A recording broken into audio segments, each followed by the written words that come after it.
Nós estamos de volta com programação nacional que hoje quer entender mais sobre esse quase um ano aí de pontificado do Papa Francisco, que já teve muitas mudanças. Você aí de casa pode participar com a gente está aqui esperando a sua opinião, a sua pergunta. A gente lança uma para você.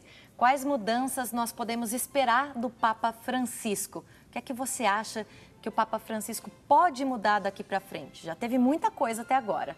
O que será que vem pela frente?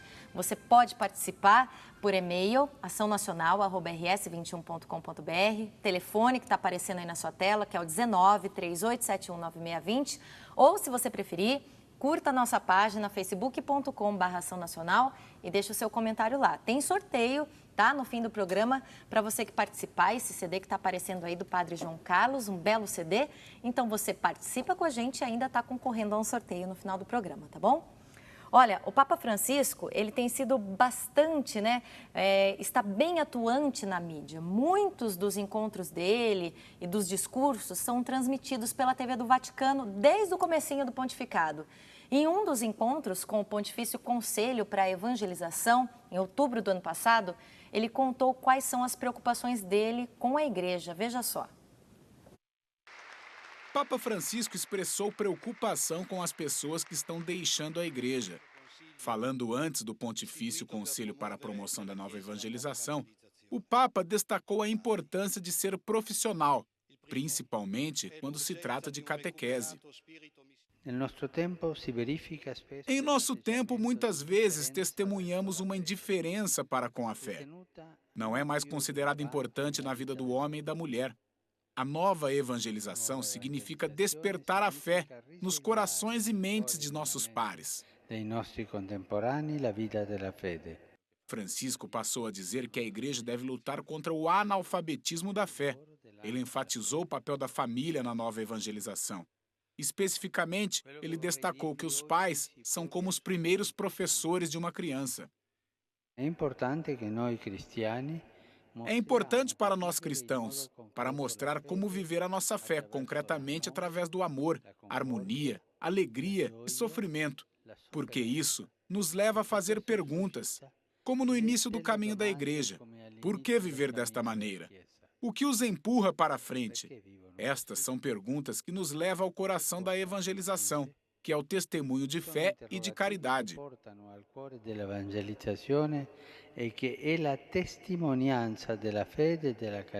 O Papa explicou também que a nova evangelização não pode ser improvisada e que é importante que seja bem coordenada. Ele sugeriu continuar a seguir o caminho definido pelo Concílio Vaticano II, centrando-se no essencial da mensagem cristã, o encontro pessoal de cada pessoa com Deus.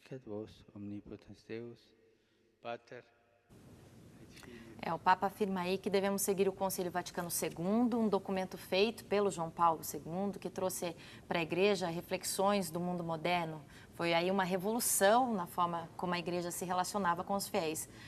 Frei Nilo, a gente pode dizer que quando o Papa pede para a gente seguir o Concílio Vaticano II, quer dizer então que não vai haver um novo documento como esse, dessa magnitude, dessa importância, ou não é por aí? O Concílio Vaticano II representou um momento muito luminoso na vida da Igreja. Ele aconteceu nos anos de 1962 até 1965. A Igreja, por inteiro, do mundo todo, participou desse concílio e foi um marco extraordinário. Quando João Paulo II, na Tercio Milênio Adveniente, se refere ao Concílio Vaticano II, ele diz assim, olha, foi uma obra providencial, foi uma obra do Espírito na vida da Igreja. Ele começou, nos anos 60, já a preparar a Igreja para o terceiro milênio. Então, ele descreve nesse documento da passagem milênio, olhando para trás, o Concílio Vaticano II como um momento muito especial na vida da Igreja. Uma verdadeira bênção, que na verdade não esgotou ainda tudo o que ele tem a dar na vida da Igreja. Quer dizer que a Igreja ainda vive as consequências desse concílio. Do Concílio Vaticano II, que a Igreja nos tem convidado a ler de novo, estudar e aprofundar, conhecer melhor os documentos, porque são documentos nas várias áreas da vida da fé e que merecem uma atenção toda especial e um estudo sempre aprofundado. Walter, quando ele diz sobre a indiferença da fé, que essa é uma preocupação dele hoje, como Papa da Igreja Católica, se refere a quando a gente diz assim que é católico, mas não é praticante, por exemplo, é direcionado dessa forma ou é de uma forma mais geral que ele se refere à indiferença da fé? Para ambas as coisas, né? Mas voltando à questão do Concílio Vaticano II, o Papa Francisco representa uma retomada do vigor daquilo que foi a palavra-chave do Concílio Vaticano, aggiornamento, atualização da Igreja, porque o perigo constante do cristão, de quem pertence à Igreja, é a acomodação, é se acomodar ao mesmo, parar com as motivações e perder o primeiro amor. Então, Papa Francisco retoma a palavra-chave que é preciso sair, retirada da sacristia da igreja e assumir o caminho missionário, buscando novas formas e novos meios de evangelizar. Porque é muito comum a gente perder o primeiro amor e se habituar com o lugar comum, com o que é mais fácil e com os privilégios, muitas vezes, do ofício. Então, ele não chama atenção apenas do leigo ou apenas do clérigo, é de ambos que se acostumaram, muitas vezes, com as mesmas coisas e já não... sem muita profundidade. Sem muita profundidade e sem muita significância para a vida do povo. Ele também chama a atenção, Frei Nilo, sobre a importância dos pais na vida dos filhos, na vida, mais especificamente, na vida de fé dos filhos, né? E a gente vê tantos pais, né, acompanharem as crianças na catequese, leva da catequese, leva para a missa das crianças. O que o Papa quis dizer com isso? Isso tem que ser melhorado? É uma igreja para toda a família, não só para a criança, não só para o pai? O que é isso que ele fala? Na verdade, os pais, eles são os primeiros missionários na vida dos seus filhos. São os primeiros evangelizadores. E aí está o ponto central que nós precisamos retomar na vida da igreja. Já porque todo batizado torna-se participante e continuador da missão de Jesus. Nada melhor do que começar lá dentro de casa, retomar a sua fé, a fé do batismo, a graça tão grandemente recebida e assim ser evangelizador na família e depois, claro, a família não é algo fora da comunidade, da sociedade. Isso deverá repercutir em ações, em presença, em testemunho para toda a comunidade e a sociedade. A melhor forma de professar a fé, dizia João Paulo II num de seus documentos, é fazer-se testemunho dela. Com relação a isso também, a essas novas propostas do Papa Francisco, a questão da experiência latino-americana chegando à Santa Sé. É o primeiro Papa latino-americano. Isso traz esse novo vigor também, essa renovação, novos ares pelo Vaticano. A experiência latino-americana está se fazendo muito presente ou não? Essa é uma característica do Papa Francisco, do jeito Francisco de ser? Não, faz toda a diferença. Primeira vez, parece que é a primeira vez, né? Primeira vez que assume o nome, o título Francisco, que é muito significativo. Primeira vez um latino-americano, enfim, e tudo que ele está fazendo sinaliza para fora dos estreitos limites da Santa Sé ou enfim, do Vaticano mesmo, ou de Roma. Veja, criou uma comissão de 8 representantes cardeais de todo o planeta, né? Quer dizer, é o que ele diz, que ele escreve na Evangelii Gaudium, ele fez antes.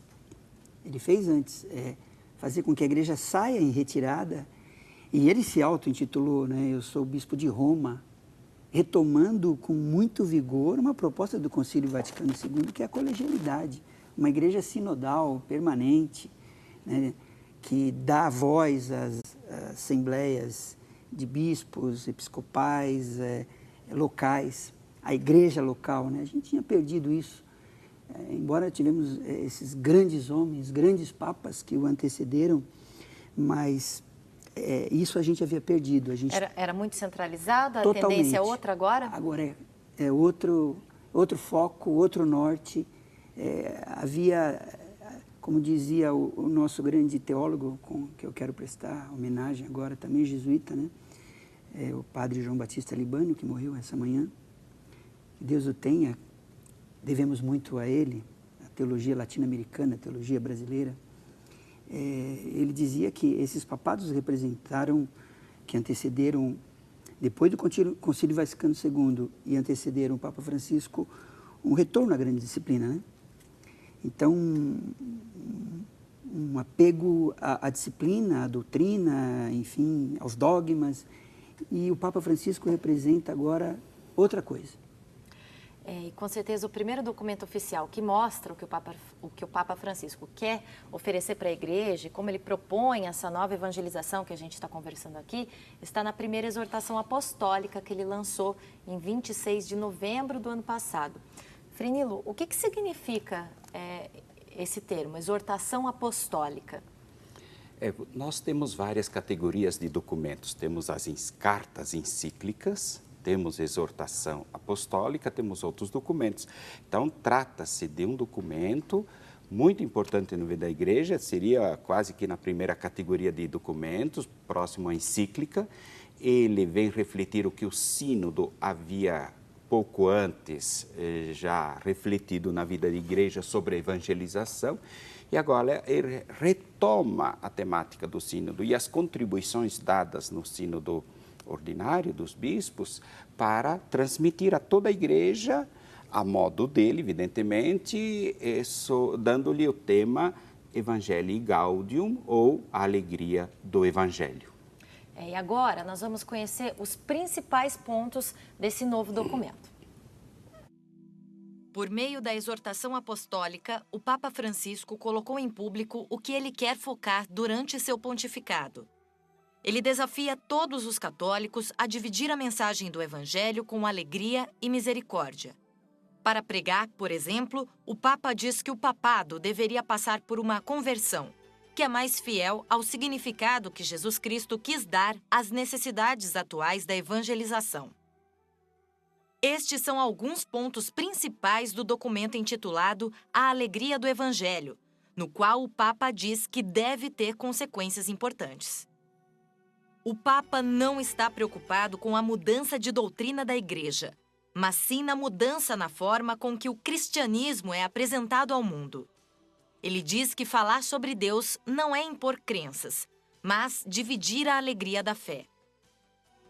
A humanidade da Igreja Católica é um dos pontos destacados, incluindo mostrar a misericórdia ao pecador.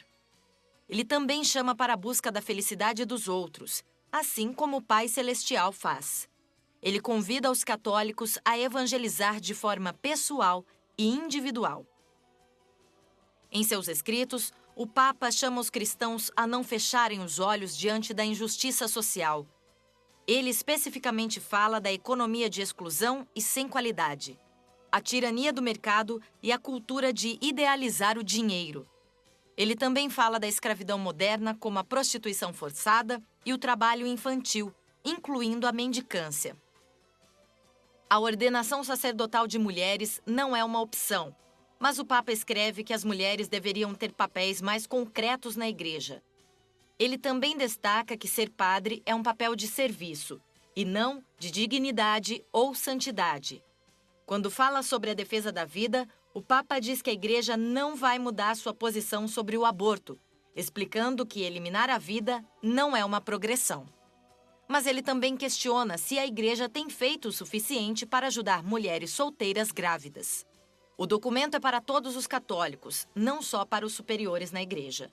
O Papa também diz que Jesus Cristo rompe as barreiras que nós impomos a ele. É um documento onde o Papa pede urgência aos católicos para mostrar a alegria da fé. Mas com fé, ele diz, vem a responsabilidade de dividi-la.